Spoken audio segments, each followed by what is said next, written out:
Sir मैं bank से बोल रहा हूँ सर। बैंक से कॉल किया गया, आपका जो एटीएम कार्ड है ना, एटीएम कार्ड। हाँ जी वो एटीएम सर अकाउंट आपका 3 महीने के लिए ब्लॉक किया गया सर, बंद कर दिया गया।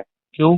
তুমি কি জানো আজ সকালে আমি একটা ফেক কল পেয়েছি। ও, তারা কি বলছিল? তারা বলছিল আমার ব্যাংক অ্যাকাউন্টে সমস্যা হয়েছে এবং কিছু ব্যক্তিগত তথ্য চাইছিল। এটা খুবই সাধারণ কৌশল। তারা মানুষকে ভয় দেখিয়ে তথ্য চুরি করার চেষ্টা করে। কিছুদিন আগে আমার এক বন্ধু এই ধরনের ফেক কলে প্রতারিত হয়ে অনেক টাকা হারিয়েছে। এটা খুবই দুঃখজনক। মানুষ তাদের কষ্টের টাকা হারাচ্ছে এই প্রতারণার জন্য।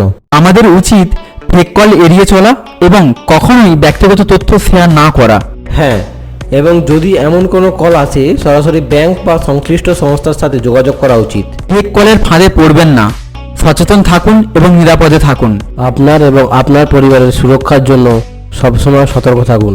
যদি আপনি ফেক কলের ফাঁদে পড়েন তাহলে অবশ্যই কমেন্ট করে জানান।